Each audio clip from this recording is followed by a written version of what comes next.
Olá, desejo muito que nesse momento de partilha que nós vamos ter, nesse momento em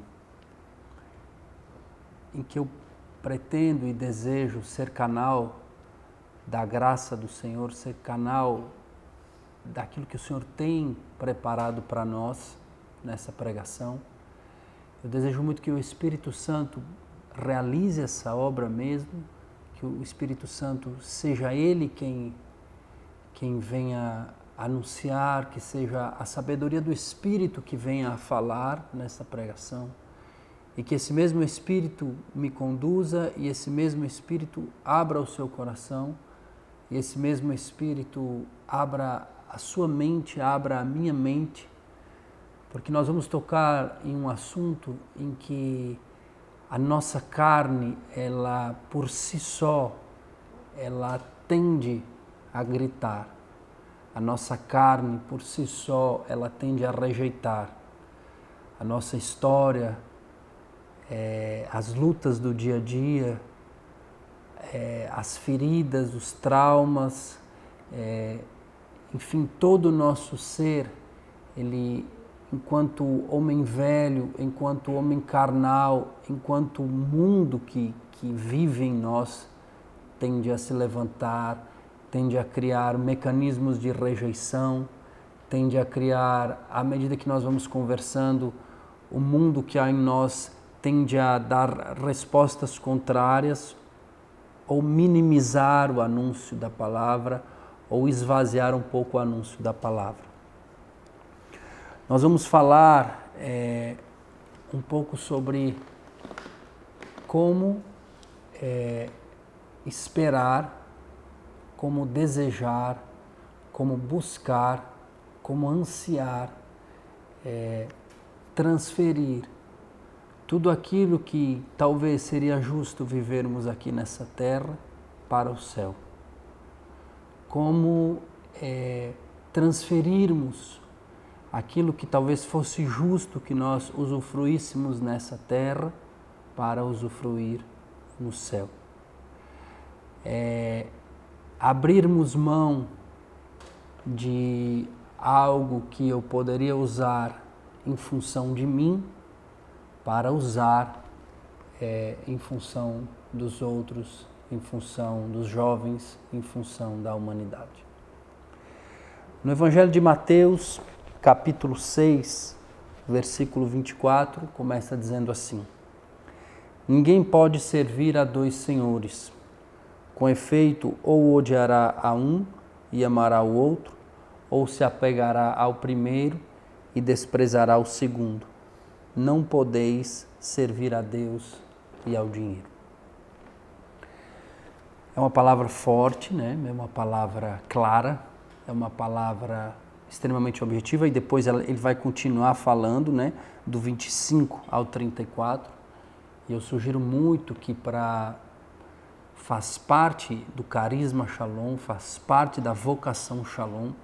Esse texto bíblico, Mateus 6, de 24 a 34, ele é extremamente esclarecedor no que diz respeito à vivência da pobreza, no que diz respeito à realização humana, no que diz respeito à consagração e à oferta de vida. Então, nós percebemos aqui que Deus nos coloca é como se fosse diante de uma encruzilhada e diante de dois caminhos. E Ele coloca palavras fortes, que é de amor e de ódio, que é de apego e de desprezo. Amor e ódio, apego e desprezo. A Deus ou ao dinheiro. Ou amor a Deus ou amor ao dinheiro. Ou amor a um e ódio ao outro. Ou amor ao outro e ódio ao primeiro. Ou apego a um e desprezo do outro. Ou desprezo de um e apego ao primeiro. Nós percebemos que parece que sem um movimento concreto, sem um ato concreto, sem um passo concreto, nós não conseguimos caminhar na direção de Deus. E desde o início dessa pregação, eu digo para vocês, e digo para mim mesmo, o passo concreto que nós precisamos dar diante dessa encruzilhada para caminharmos em direção a Deus, para nós que somos escolhidos, que somos eleitos, que somos Shalom desde sempre e para sempre, é a comunhão de bens. Sem o passo concreto da comunhão de bens, sem o ato concreto da comunhão de bens, sem a partilha concreta da comunhão de bens, sem a oferta concreta da comunhão de bens, diante dessa encruzilhada eu não vou conseguir caminhar na direção de Deus. Por mais justos, lícitos e complexos que sejam os motivos que me impedem a confiar em Deus, porque a falta da partilha, ela é uma falta de confiança. E essa falta de confiança, ela nasceu já lá no pecado original, quando o primeiro homem, a primeira coisa que acontece quando Adão e Eva pecam é a perda na confiança do amor de Deus. É a perda na confiança que Deus é amor. E a comunhão de bens, ela nos coloca sempre diante dessa encruzilhada. Nós amamos, ou melhor, nós confiamos ou não confiamos no amor de Deus. Nós somos capazes de agir como quem confia no amor de Deus, ou no fundo nós acreditamos que o pouco dinheiro que nós retemos é o que realmente vai resolver a minha situação. Então vamos abrir a nossa Bíblia no livro Sabedoria, Sabedoria 12, versículos 10 e 11. A palavra de Deus diz assim: mas exercendo teus julgamentos, pouco a pouco tu lhes davas ocasião de conversão, muito embora não ignorasses que fossem de má origem, de malícia congênita, e que sua mentalidade não mudaria jamais, eram desde a origem uma raça maldita. Vou ler de novo. Mas exercendo teus julgamentos, pouco a pouco tu lhes davas ocasião de conversão, muito embora não ignorasses que fossem de má origem, de malícia congênita, e que sua mentalidade não mudaria jamais, eram desde a origem uma raça maldita. Essa conjugação de homem natural, homem velho, homem preso a uma lógica de que não crê numa conversão, homem preso a si mesmo, mas o dinheiro forma mesmo essa raça maldita. Essa conjugação de alguém que traz todas as marcas do mundo, todas as marcas do pecado, mas o dinheiro, isso é, algo que financie a vivência desse pecado, gera essa mentalidade que jamais por si só mudaria. Gera essa mentalidade que desde o princípio, desde o pecado original, transformou, o homem passou a ser alguém que não queria mais depender de Deus. E unido isso ao dinheiro, a gente vai vendo a lógica da história desde os primeiros homens até hoje. Conflitos, guerras, ódio, mágoa, separação, injustiça, indiferença, traição. Essa conjugação do homem pecador mais o dinheiro, ela gera esse grande mal. Mas o que é que a palavra de sabedoria diz? Mas exercendo teus julgamentos, pouco a pouco tu lhes davas ocasião de conversão.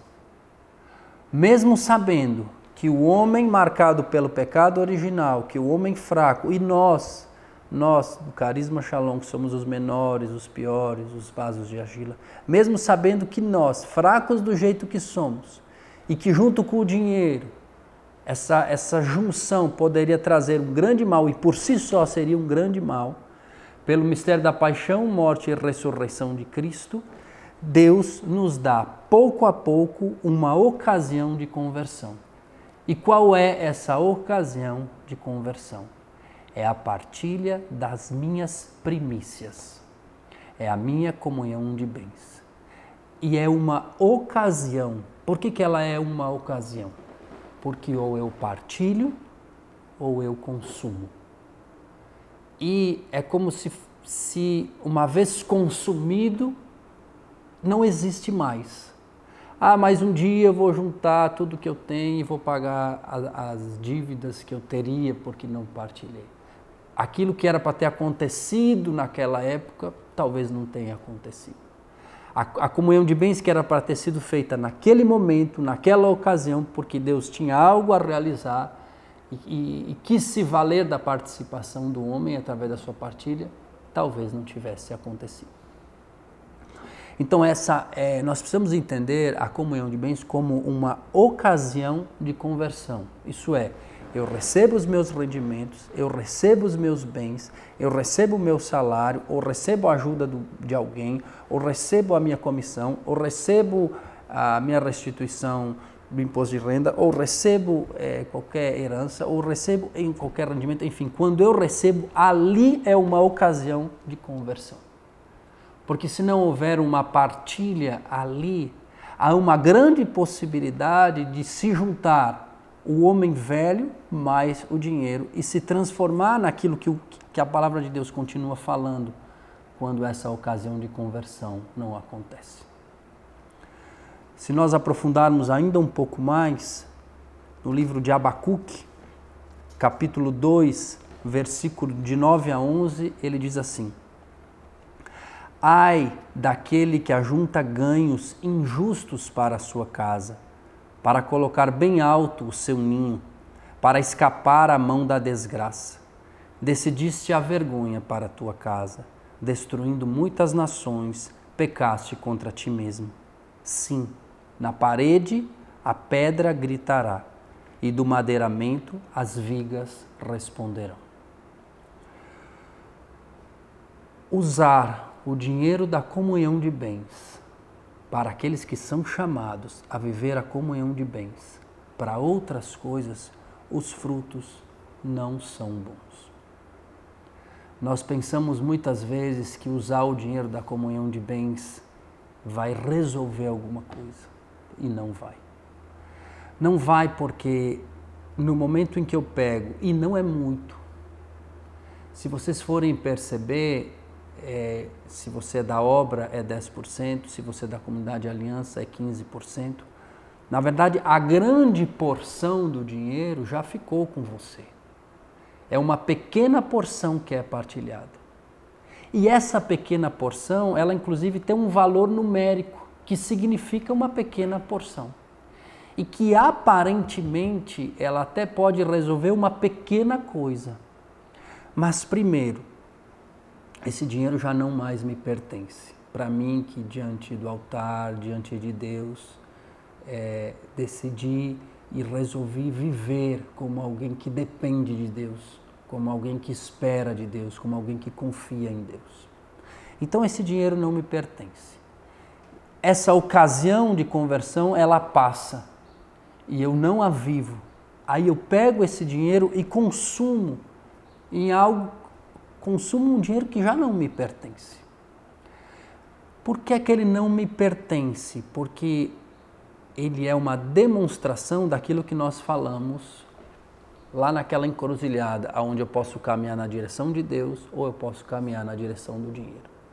Quando eu partilho, eu me volto para Deus e digo: Senhor, eu estou dando daquilo que talvez eu não tenha, ou estou dando daquilo que talvez me faça falta. Decididamente eu me coloco nas tuas mãos. Decididamente eu escolho viver da tua providência. Decididamente, concretamente, não é um movimento só imaginário, não é só uma ilusão, não é só uma possibilidade. Por quê? Porque eu entreguei para o Senhor as primícias dos meus bens. E a partir daí eu me coloquei nas mãos de Deus. Se eu não me entrego às minhas primícias, e aí consequentemente eu não digo ao Senhor, eu vou precisar ou desejo viver da tua providência, eu me coloco nas mãos desse dinheiro. E aí eu acabo me apegando a essa lógica. E eu acabo acreditando e amando essa lógica, como diz lá no Evangelho de Mateus capítulo 6, versículo 24. E os frutos que aparentemente são bons, não são bons. Porque esse dinheiro, ele é consumido aqui nessa terra, ele não é eternizado. Esse dinheiro que eu não partilho, ele é consumido em vista daquilo que eu julgo que seja uma necessidade e não em vista daquilo que Deus sabe que é uma necessidade maior. É consumido em cima daquilo que eu vejo e não é consumido em vista da humanidade que eu não vejo. Esse dinheiro ele é consumido no seu valor. Então, se por exemplo eu recebi R$1.000 e deveria partilhar R$100, isso é 10%, ou R$150, se eu sou da Comunidade Aliança, 15%, e eu não partilho, esses R$100 ou esses R$150, eles vão se dar em R$100 ou em R$150. Mas se eu partilho esse bem, Jesus pega esse bem, eleva o olhar ao céu, agradece como ele fez com os 5 pães e os 2 peixinhos daquele menino. E aí ele faz com que aqueles R$100, aqueles R$150, semelhante àqueles 5 pães e 2 peixinhos daquele menino, alimentem uma multidão de pessoas. Há uma diferença econômica muito violenta quando eu acredito que o dinheiro é a solução por ele mesmo, ou quando eu acredito que o dinheiro é a solução nas mãos de Deus. Há uma diferença econômica, há uma diferença de implantar a paz na terra, há uma diferença de reconciliação do homem consigo mesmo, do homem com o seu irmão, do homem com a criação, do homem com Deus. Há uma diferença muito grande daquele pequena porção desproporcional, como um grão de areia que eu vou resolver com aqueles meus 10 ou 15%, e o que Deus faz com os meus 10 e os meus 15%. Há uma diferença muito grande, é desproporcional, é incomparável, há um abismo intransponível entre o que a comunhão de bens que eu retenho faz e o que a comunhão de bens que eu coloco nas mãos de Deus faz. E essa palavra ela é uma palavra dura, porque ela vai também esclarecendo um pouco essa ilusão, sabe? Ela vai dizendo, ai daquele que ajunta ganhos injustos para a sua casa, para colocar bem alto o seu ninho e para escapar da mão da desgraça. No fundo, quando a gente retém a comunhão de bens, a gente gostaria de resolver os nossos problemas. A gente acha que aquilo ali vai ajudar. Está tão difícil, está tão desafiante, então esse pouquinho ainda, eu não posso desprezar esse pouquinho, eu tenho que ficar com mais isso. Achando que isso vai me livrar da desgraça, achando que isso vai erguer o meu ninho. E na verdade, não vai. E aqui a palavra vai sendo clara nas consequências que a ausência dessa comunhão de bens pode trazer. Partilhe com a pessoa do seu lado um pouco sobre o que nós falamos até agora.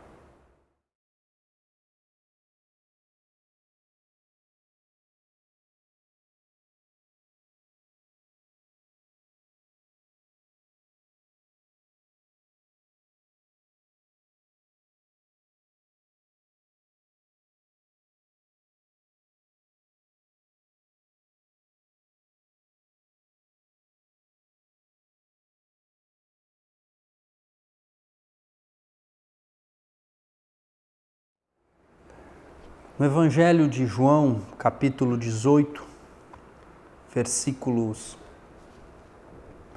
15 e seguintes, nós vamos ver uma experiência, essa experiência que Pedro teve ao negar Jesus, e eu gostaria de fazer uma relação com essa experiência da não vivência da comunhão de bens. A palavra de Deus começa dizendo assim: Ora, Simão Pedro, junto a outro discípulo, que talvez pudesse ser o discípulo João ou outro, seguia Jesus. Eles seguiam a Jesus. Esse discípulo, João ou outro, que aqui não esclarece o nome, era conhecido do sumo sacerdote e entrou com Jesus no pátio do sumo sacerdote. Então a gente vê já um movimento, né? Um movimento desse discípulo que entrou. Pedro, entretanto, ficou junto à porta de fora. Então o outro discípulo que havia entrado, né, conhecido do sumo sacerdote, saiu, falou com a porteira e introduziu Pedro. O que é que nós percebemos aqui? Claramente falando, né? Os dois discípulos, Pedro e um outro discípulo, seguiam a Jesus. Jesus entrou e esse discípulo, que era conhecido do sumo sacerdote, entrou. Então a gente vê aqui que não havia motivo para se ter medo. Não havia motivo para... O clima não parecia ser hostil aos discípulos. O ambiente era hostil a Jesus. Uma vez que eles tinham pego Jesus, os discípulos não estavam aparentemente sendo perseguidos ou sendo caçados. Os discípulos estavam, inclusive esse outro discípulo, ele entrou e saiu com muita tranquilidade. E ele foi até a porteira, e esse discípulo era conhecido do sumo sacerdote como um discípulo de Jesus, então não era alguém que precisava esconder a sua identidade, e foi até a porteira e introduziu Pedro, certamente dizendo para ela, olha, eu sou discípulo de Jesus e esse aqui também é discípulo de Jesus, e ela deixou eles entrar. A criada que guardava a porta diz então a Pedro, não és tu também um dos discípulos desse homem? Respondeu ele, não sou. O que é que a gente vê aqui? E fazendo uma analogia, o que é que nós percebemos na vivência ou na não vivência da comunhão de bens? Alguns exegetas dizem que Pedro diz que, e em outro evangelho ele diz não o conheço, e aqui ele diz não sou. O que é que a gente percebe aqui? Na verdade, segundo alguns exegetas, aquele homem, Jesus, já muito humilhado, com suas mãos presas, aqui fala muito que prenderam as mãos de Jesus, né? Então aquele Jesus que tocava com as suas mãos e curava, que abraçava. Então quando Pedro vê aquelas mãos presas, Jesus que deixou as suas mãos serem presas, Jesus que se deixa ser conduzido como um marginal, que vai sendo humilhado, açoitado, espancado, cuspido. Esse Jesus, Pedro não reconhece. É como se ali tivesse havendo dentro dele um grande conflito. Eu não sou discípulo desse mestre. Não era esse mestre que eu seguia. O mestre que eu seguia não teria esse fim, eu não consigo suportar esse fim. Um conflito muito grande. Claro, também o medo era um componente importante, mas não era só o medo. A gente vê também uma decepção, uma desilusão, uma visão muito instantânea e muito momentânea da situação. Ele não conseguia ver talvez o que esse outro discípulo via, e se esse outro discípulo for João, a gente vai perceber, inclusive na ressurreição, João corre mais rápido, porque João viveu melhor a paixão, João esteve aos pés da cruz. João não fugiu da cruz e por isso ele correu mais rápido para contemplar a ressurreição de Jesus até o túmulo que estava vazio. Ele chega antes. O movimento nele era maior, porque ele ele permaneceu diante da cruz. E a comunhão de bens, ela é esse mistério. Ela é profundamente atraente. Viver a comunhão de bens quando nós falamos, quando nós conversamos, quando nós percebemos a beleza, ela é profundamente atraente. Mas ela traz, para chegar na ressurreição, ela traz um momento de cruz. Não há ressurreição sem cruz. Não há comunhão de bens sem cruz. E não há ressurreição, fruto da vivência da comunhão de bens, sem a cruz, fruto da vivência da comunhão de bens. E o que é que acontece? Quando nós chegamos diante da cruz, diante de Jesus amarrado, espancado, cuspido, flagelado, isso é, diante da situação econômica, fazendo uma analogia, dolorosa, difícil, diferente muitas vezes das promessas que eu esperava, ou diferente muitas vezes da teologia da prosperidade, que às vezes eu trago escondida dentro de mim, e que muita gente prega por aí, que a gente às vezes pode se deixar envolver por essa questão. Eu não consigo suportar essa cruz. Eu não quero suportar essa cruz. Eu não quero essa dor. Eu não quero essa perda. Eu não quero ver as mãos de Jesus amarradas, ou não quero ver as mãos de Jesus pregadas na cruz. E aí eu não consigo. E aí eu pego esse dinheiro e vou gastar em outro lugar. E se aquela pessoa que estivesse recebendo o dinheiro dissesse, mas esse dinheiro não deveria ser dado na comunhão de bens? Você não é chamado a viver a comunhão de bens? Talvez eu dissesse como Pedro, não sou. Ou então, não o conheço. No fundo, acontece isso. Só que nós não somos interrogados como essa porteira interrogou a Pedro. Mas a nossa consciência deveria nos interrogar.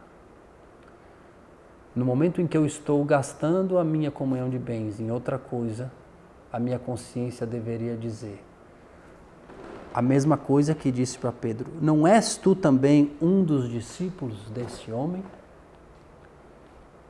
E aí, se eu disser não sou, talvez no final eu tenha essa mesma experiência que Pedro teve. Eu possa chorar amargamente, reconhecer o meu pecado, confessá-lo e declarar o meu amor, como Jesus deu a oportunidade a Pedro. Jesus ressuscitado aparece Pedro e diz: Pedro, tu me amas? Sim, Senhor, tu sabes que eu te amo. Depois diz: Pedro, tu me amas? Sim, Senhor, tu sabes que eu te amo. Aí Jesus diz mais uma vez: Pedro, tu me amas? Aí Jesus diz pela terceira vez: Pedro, tu me amas? E aí Pedro diz: sim, Senhor, tu sabes tudo. Tu sabes tudo o que aconteceu. Tu sabes toda a minha infidelidade, tu sabes todas as minhas fraquezas, tu sabes todos os meus mitos. Mas tu sabes que eu te amo. Então a vivência da comunhão de bens, ela precisa ser celebrada quando vivida. E ela precisa ser chorada quando não vivida. Ela precisa ser um ato de louvor e de gratidão a Deus por ter conseguido viver aquela ocasião de conversão que eu falei antes. E ela precisa ser chorada e confessada, e para que Deus me dê a força de recomeçar quando eu não consigo viver, como Pedro. Que o Senhor nos dê essa graça de nós conseguirmos reconhecer, que nós não nos paralisemos na situação, nos motivos. Pior situação que essa da cruz não existia. Pior circunstância que essa que Pedro viveu, nenhum homem talvez possa ou viverá. Mas como ele, nós também precisamos crer que o mistério da paixão, morte e ressurreição de Cristo, nesse mistério se encontra a minha felicidade. Partilhe com a pessoa do seu lado mais um pouquinho sobre o que nós partilhamos até agora.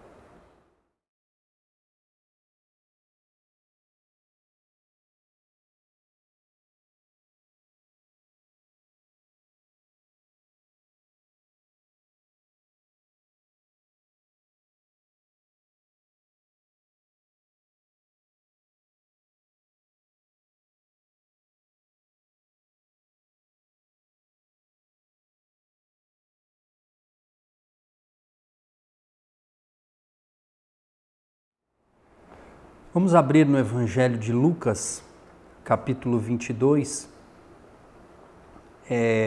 versículos 7 e seguintes.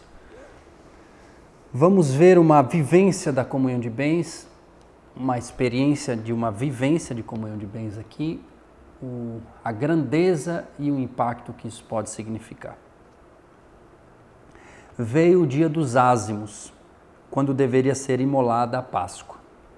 Jesus então enviou Pedro e João, dizendo: Ide preparar-nos a Páscoa para comermos. Perguntaram-lhe: Onde queres que a preparemos? Respondeu-lhes: Logo que entrardes na cidade, encontrareis um homem levando uma bilha de água.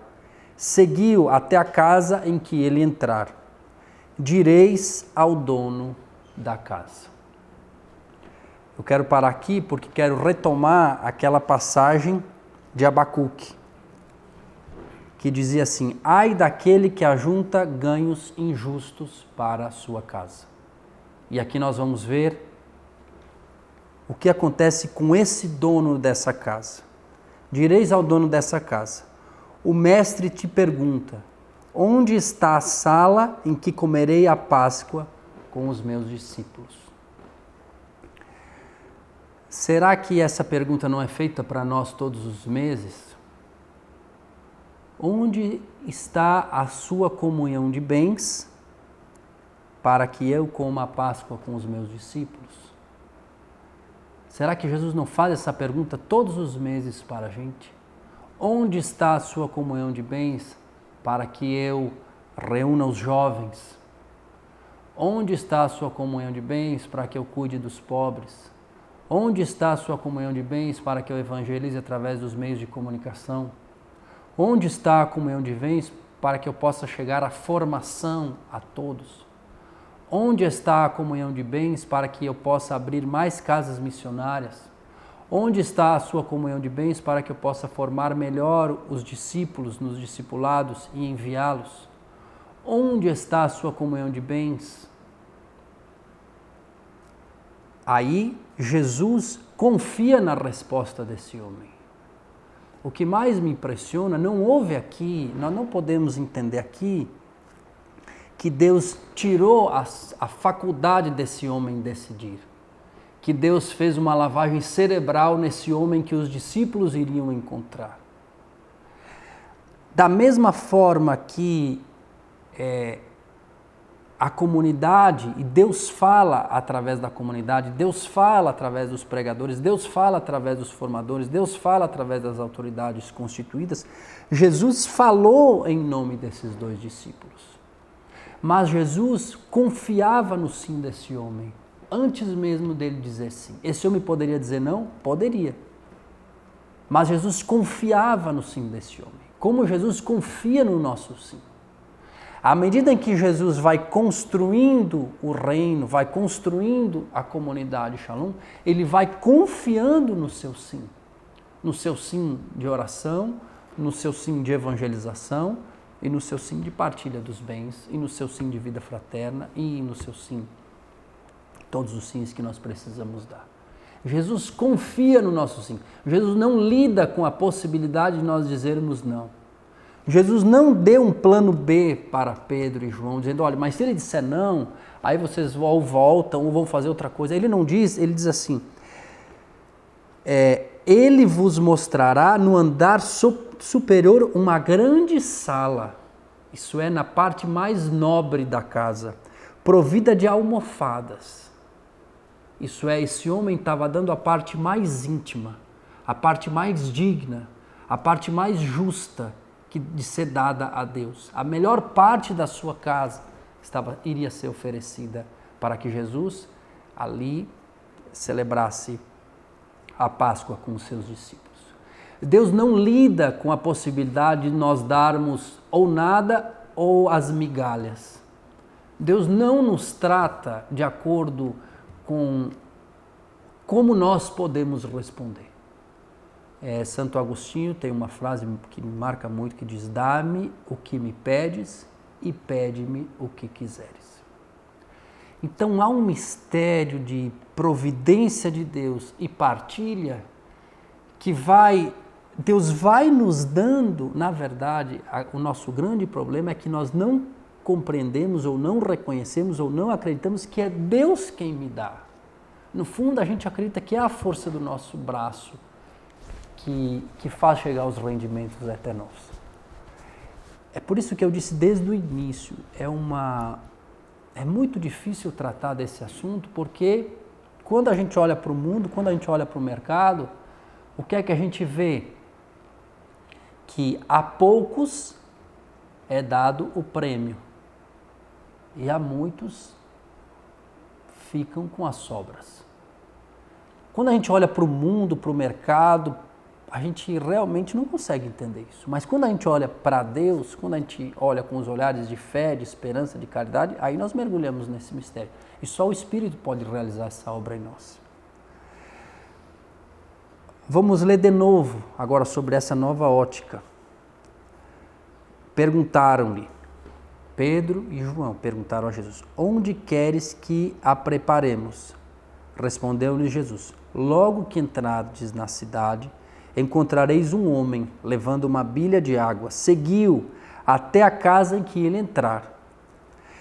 Direis ao dono da casa: o mestre te pergunta, onde está a sala em que comereis a Páscoa com os meus discípulos?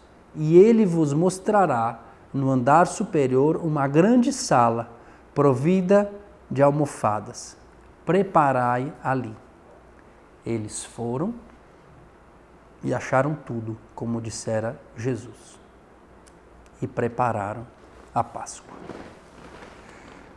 Esse homem, a comunhão de bens desse homem, o sim desse homem, fez com que na casa dele fosse celebrada a última ceia. Fez com que na casa desse homem Jesus tivesse o último momento com os seus discípulos. Lembra quando eu disse para vocês que quando eu consumo a comunhão de bens, a grandeza do meu consumo aquilo é pequeno. Mas quando eu entrego a minha comunhão de bens nas mãos de Deus, Ele faz coisas que nós nunca imaginaríamos, que nós nunca compreenderíamos. Ele realiza através do nosso sim, Ele realiza através da nossa partilha de bens. Ele realmente é capaz de construir um mundo novo. Ele realmente é capaz de implantar a paz nessa terra. Nós precisamos acreditar que a nossa conversão, que aconteceu um dia, o nosso encontro com Jesus, que aconteceu um dia, foi fruto da comunhão de bens de alguém. Se você for ver as circunstâncias, se você for ver o local, se você for ver, alguém deu um sim através dos seus bens para que a minha conversão, a sua conversão aconteça. E é muito interessante também nessa passagem um outro aspecto da comunhão de bens que me marca muito, que é o aspecto do ofertório da missa, do ofertório da celebração eucarística. Nós vamos percebendo que ali se dá o pão e o vinho, fruto do trabalho do homem. E se nós pegássemos aquele pouco pão e aquele pouco vinho, e diante daquela assembleia, diante daquele povo que está na missa, e se nós quiséssemos com aquilo resolver o problema de alguém, eu acho que nós não conseguiríamos resolver o problema de ninguém. Porque aquele pão e aquele vinho por si só, o máximo que fariam era saciar a fome de alguns por alguns instantes. Mas quando aquele pão e aquele vinho, ao invés de ser consumido como um fruto do trabalho do homem, pelo homem, ele é entregue a Deus, e Jesus e o Espírito vêm e transforma o pão e o vinho no corpo e no sangue de Cristo, e Cristo, a partir daí, se dá aos homens, é desproporcional o que significaria reter o fruto do trabalho ou ofertar as primícias do fruto do trabalho do homem. A comunhão de bens é esse mistério. A comunhão de bens é, numa linguagem, talvez a linguagem mais bonita que eu conheça, é levar até as mãos do sacerdote o fruto do meu trabalho, e o sacerdote, pela ação do Espírito Santo, transforma aquilo no corpo e no sangue de Cristo e dá ao povo de Deus. Se nós conseguíssemos enxergar isso, se nós conseguíssemos entender isso, se nós conseguíssemos por um instante tocar nesse mistério, eu acho que nós não teríamos mais coragem de reter a nossa comunhão de bens. Não teríamos mais coragem de reter o anúncio do Evangelho a tantos que sofrem, de gastar aquilo que seria o anúncio do Evangelho a tantos homens e mulheres nos confins dessa terra. Que o Espírito Santo nos console no momento em que temos a ocasião dessa conversão, e que esse consolo do Espírito nos dê força e nos dê coragem de confiarmos em Deus e partilharmos os nossos bens. Deus abençoe, e peçamos a São José que cuide e interceda junto a Jesus para que não nos falte os meios materiais necessários para cumprirmos os desígnios de Deus a nosso respeito. Shalom.